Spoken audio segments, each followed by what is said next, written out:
Bon après-midi à vous, chers téléspectateurs, et merci de nous retrouver pour cette toute autre édition de la Minute de l'industrialisation sur les antennes de Regard d'Afrique Télévision. Eh bien, le jour dit est enfin arrivé. Nous sommes à l'esplanade de l'hôtel de ville de Yaoundé à l'occasion de la 4e édition du Salon et Trophée de l'industrialisation qui se tiendra jusqu'au 22 novembre 2021. Et comme vous pouvez l'apercevoir à l'écran, nous sommes avec une éminente personnalité du continent africain. Lui, c'est le docteur Cheikh Tidiane Gadio. Il est donc président de l'Institut panafricain de stratégie IPIS, paix, sécurité et gouvernance. Avec lui, nous parlerons bien sûr de son sentiment depuis le début de ce salon ici à l'hôtel de ville de Yaoundé. Cheikh, bon après-midi et merci de nous retrouver. Merci et merci pour l'invitation. C'est un honneur de vous recevoir. Alors, vous êtes une éminente personnalité du continent africain. Vous êtes vice-président de l'Institut panafricain de stratégie. Vous avez vu le pôle du salon depuis votre arrivée au Cameroun. Quel est votre avis? Comment est-ce que vous trouvez le salon jusqu'ici? Voilà, donc avec la précision, vice-président de l'Assemblée nationale, du Sénégal. Mais vous avez raison d'insister sur l'aspect président de l'Institut panafricain de stratégie parce que cet institut a été créé précisément pour chercher des stratégies pour le développement de l'Afrique. Des stratégies pour l'unité du continent, c'est-à-dire la promotion du panafricanisme et des États-Unis d'Afrique. Cet institut a aussi été créé pour aider l'Afrique, aider nos décideurs à trouver des stratégies pour la sécurité du continent qui est gravement menacé aujourd'hui. C'est tout à fait indéniable. Alors quand moi on m'invite au Cameroun, je suis heureux parce que c'est un pays africain que je porte dans le cœur. Le Cameroun a une très très grande signification pour le continent et c'est important vu son histoire, vu ses intellectuels, vu son peuple, vu sa jeunesse, etc. Le Cameroun joue un rôle important dans ce continent. Alors moi, quand on m'invite pour venir parler de l'industrialisation de l'Afrique, je viens avec beaucoup de bonheur, beaucoup d'espérance et je ne suis pas du tout déçu. D'accord. Alors jusqu'ici, votre appréciation sur ce salon qui se tient ici, le salon de l'industrialisation de la femme, votre regard du politique sur cet événement organisé par une dame, bien sûr. Alors, d'abord, le premier constat que j'ai fait, c'est que c'est organisé par une femme, Caroline Ngo, qui est une grande amie et une grande panafricaine, très engagée. Mais ce que je note et qui ne me surprend pas, c'est que chaque fois que les femmes africaines prennent le devant et exercent le leadership, elles prouvent à la face du monde que si on leur fait confiance, si on les respecte dans leurs engagements pour l'Afrique, elles peuvent faire des merveilles. Elles peuvent déplacer des montagnes. Moi, ce que j'ai vu ici, c'est beaucoup d'engagement, beaucoup de travail. Et les citoyens en Afrique doivent comprendre que l'État ne peut pas tout faire. Et l'État ne peut pas tout faire. L'État n'a même pas vocation de tout faire. Il faut que des initiatives citoyennes fortes soient développées en Afrique. Et là, ce que je vois, c'est ce que je disais tout de suite dans une intervention, le fait d'allier la théorie et la pratique. On a des rencontres pour promouvoir l'industrialisation de l'Afrique, qui sont des rencontres où on discute. C'est des colloques. On a de l'autre côté des rencontres où on expose, on montre, on fait des stands, on fait un salon. Tout ça, c'est bien. Mais là, on combine les deux. On discute, on réfléchit. Et en même temps, on montre, on expose. Et on voit les réalisations des artisans africains qui tendent vers l'industrialisation du point de vue de la transformation primaire de nos produits.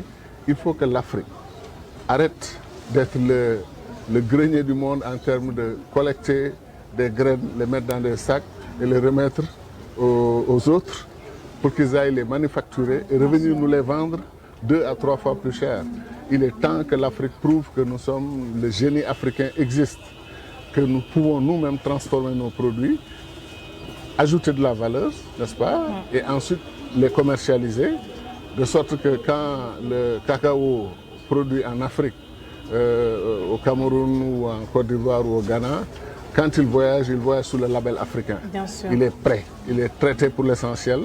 Les autres partenaires peuvent maintenant dériver des produits de ce que nous avons fait et ne pas revenir nous le vendre à 10 fois le prix ou 5 fois le prix parce que nous sommes simplement incapables de transformer ces produits à la base. Et cette incapacité-là, elle est théorique, elle est virtuelle, elle n'est pas réelle. Bien sûr. Nous avons nos ingénieurs aujourd'hui, nous avons nos techniciens supérieurs, mais nous avons surtout le savoir-faire ancestral. Nous avons la résilience des femmes africaines. Moi, dans mon pays d'origine, le Sénégal, ce sont les femmes qui sont à l'avant-garde du combat pour la transformation agricole. Elles font des choses magnifiques qui prouvent qu'encore une fois, les femmes ont toujours été à la pointe du combat de l'Afrique pour la survie, avec tout ce qui s'est passé dans ce continent, et aussi pour rester mariées à l'espoir. L'espoir que demain, l'Afrique peut être le continent non seulement de l'avenir, mais le continent qui va jouer dans la cour des grands. À côté des États-Unis, de l'Europe, de la Chine, on trouvera une Afrique forte parce qu'unie, unie autour de l'essentiel et qui a une vision et une stratégie pour son développement. Donc, vraiment, je ne suis pas du tout déçu. J'aurais par contre souhaité voir des milliers de personnes, des milliers de personnes qui affluent ici dans ce salon. J'aurais aimé voir nos autorités du gouvernement, de la société civile, les professeurs d'université, les cadres, les intellectuels, les partis politiques, les leaders n'est-ce pas, de notre société, tous venir pour encourager les femmes, pour venir voir ce qui se fait et essayer de discuter sur comment améliorer ce qu'on a déjà comme acquis. Et ça, je pense que c'est possible.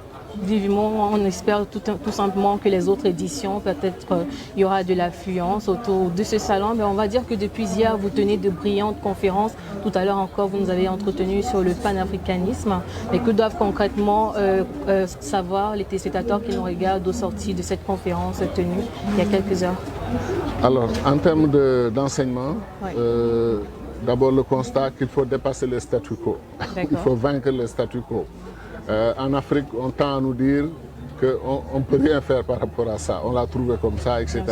Ça, c'est ce que j'ai appelé dans ma dernière contribution, la terrible force de l'habitude. Il faut dépasser certaines habitudes. Il faut faire bouger une société, aller de l'avant. Parce qu'en plus du fait qu'il y a tellement d'énergie créatrice en Afrique, 65 à 70% des jeunes, les jeunes par essence et par excellence, c'est des personnes qui innovent, qui réfléchissent, qui pensent, qui ont des moyens et de l'énergie, qui veulent faire avancer les choses. Il faut que l'Afrique donne une chance à sa jeunesse. Il faut que l'Afrique évite de trahir sa jeunesse. Si elle trahit sa jeunesse, elle trahit son avenir. Parce que nous avons un atout que personne n'a dans le monde. Avant, on nous identifiait aux matières premières. L'Afrique a plus de ressources naturelles que tout le monde. Mais aujourd'hui, on a une ressource que tout le monde devrait nous envier, c'est la ressource jeunesse.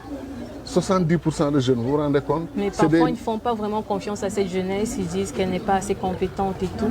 Ce qui est totalement faux, d'abord. Notre jeunesse aujourd'hui est bien formée, mais elle en veut. Et dans le domaine du numérique, tout le monde est presque égal maintenant. Ça, genre, comme on dit, égaliser les gens à la base. Il n'y a que la foi en l'avenir, l'innovation et l'audace.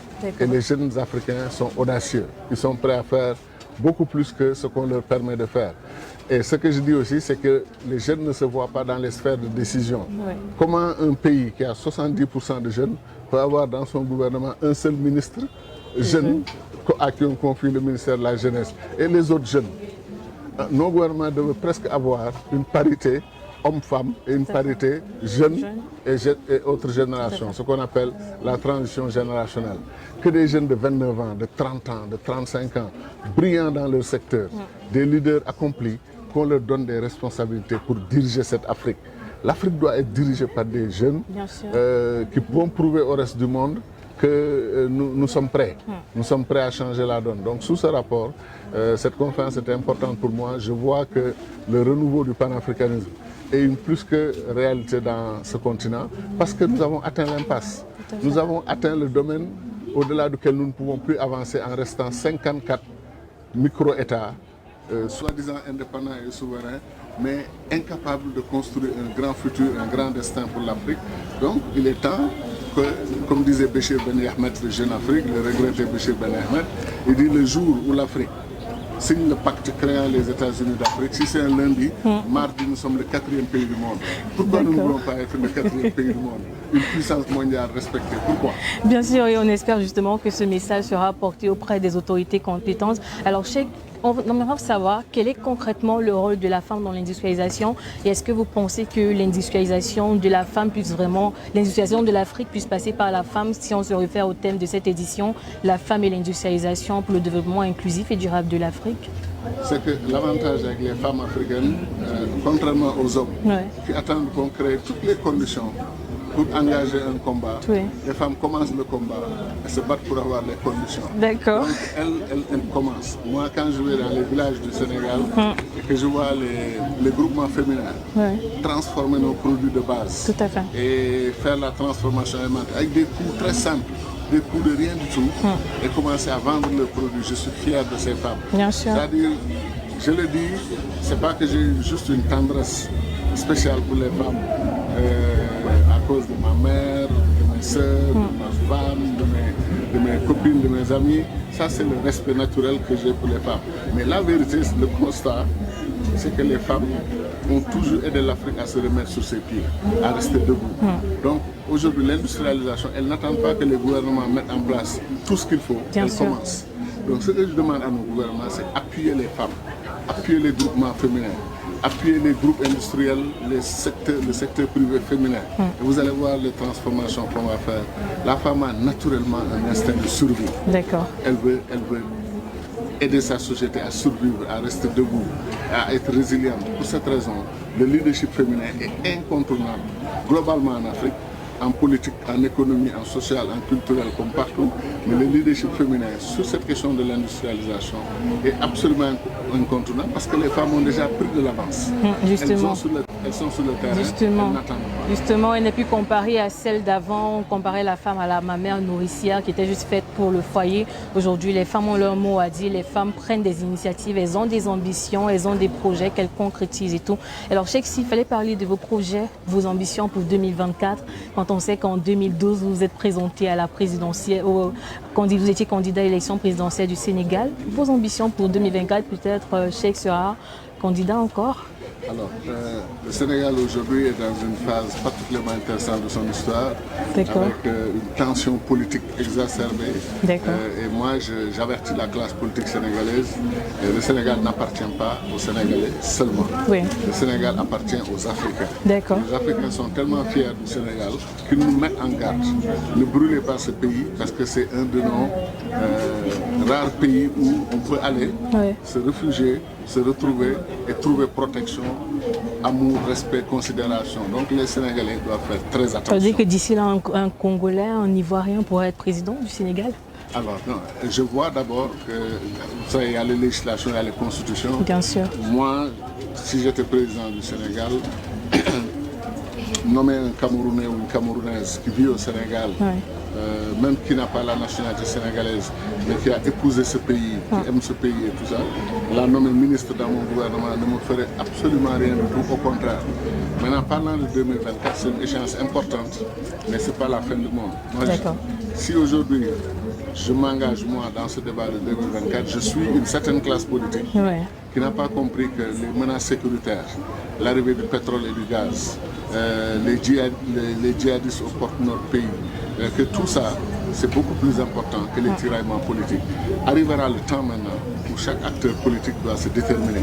Est-ce que vous allez pour 2024 ou pas? Si vous y allez dans quelles conditions? Bien sûr. C'est que je défends un message qui est unique au Sénégal, le message du panafricanisme, des États-Unis d'Afrique. Et ce message, nous sommes un certain nombre d'hommes politiques et de femmes politiques à le défendre. Nous allons nous unir et en 2024, on entendra ce message, on nous entendra, on se battra. Et maintenant, pour le reste, j'attends que la situation évolue pour voir plus. Vous pensez quand même que ce sera chose aisée d'arriver un jour aux États-Unis d'Amérique quand on sait que le guide libyen Mouammar Kadhafi a quand même bataillé pour cette cause-là qui n'a pas du tout été facile. Si c'était facile, on n'en parlerait même pas. Bien sûr. On le ferait simplement, n'est-ce pas? Vous avez dit, sans peut-être le faire exprès, les États-Unis d'Amérique. Les États-Unis d'Afrique, autant pour moi. Non, c'est très bien. Ça prouve que vous avez bien compris que la force, la puissance, c'est dans le fédéralisme, c'est dans l'union.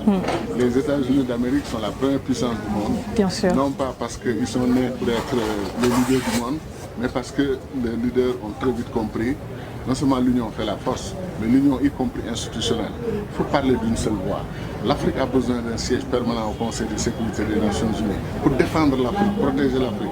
Nous sommes 1,3 milliard d'habitants et nous sommes exclus de la zone de décision la plus importante qui est le Conseil de sécurité, où nous n'avons pas de membres permanents et droit de veto. Une Afrique unie a immédiatement un membre permanent, un siège de membres permanents. Si nous avons une armée africaine, armée fédérale, armée continentale, nous pouvons libérer le Sahel, libérer le nord Nigeria, le nord Cameroun, libérer le Mozambique, libérer l'est de la RDC très rapidement parce que nous avons la puissance, parce que nous avons mutualisé nos forces, nos espérances et nos compétences pour nous battre pour l'Afrique. Donc les États-Unis d'Afrique, avant c'était une option. Bien sûr. Aujourd'hui c'est une question de survie. On unit l'Afrique, on survit, on ne le fait pas. Tout le monde se donner rendez-vous en Afrique pour venir prendre sa part d'Afrique, y compris les terroristes. D'accord. Alors, Cheikh, certainement, on va sortir avec cette question un peu taquine. 2 jours déjà au Cameroun, un plat vous a-t-il particulièrement séduit jusqu'ici? Quand on vient au Cameroun, bien sûr le ndolé est célèbre, mais les carpes braisées du Cameroun, c'est historique. D'accord, alors on aura compris. Et surtout le sourire des Camerounaises et des Camerounais. D'accord, alors Cheikh, certainement un mot de fin pour le peuple camerounais pour sortir définitivement de cet entretien. Non, je trouve beaucoup d'enthousiasme, une bonne humeur, des Camerounais, un peuple vraiment très agréable à fréquenter. Et Cheikh Anta Diop, le grand professeur historien sénégalais, disait que il y a des peuples qui vivent au Cameroun, au Gabon, une partie de l'Afrique centrale, qui apparemment ont des origines sénégalaises, qui sont liés aux Sénégalais, les peuples qui ont des ndong comme nom de famille, nous avons des ndong au Sénégal. Et puis on se ressemble. Où je vous regarde, j'ai l'impression que c'est une sénégalaise, bien sûr. Voilà, donc nous sommes le même peuple, dans notre diversité bien sûr. Et dans notre répartition géographique. Il est temps de le comprendre et d'être la puissance mondiale que nous devons être. Et le Cameroun nous encourage dans cette direction. Et je suis fier de ce pays que j'aime beaucoup. D'accord. Alors on va vous remercier, vous, Cheikh, d'avoir accepté notre interview, de nous avoir accordé quelques minutes de votre temps quand on sait que vous étiez déjà sur le point de partir. Merci beaucoup et merci. Et je reviendrai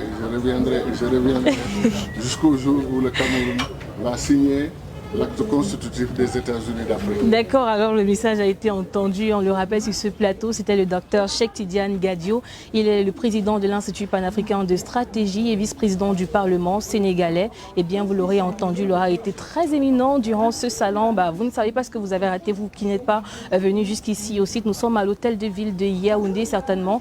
D'autres invités viendront sur ce plateau tour à tour pour nous donner leur avis sur ce salon. Quant à nous, on va se dire à très bientôt sur les antennes de Regard d'Afrique Télévision. Et surtout, ne zappez pas, restez là, les programmes se poursuivent.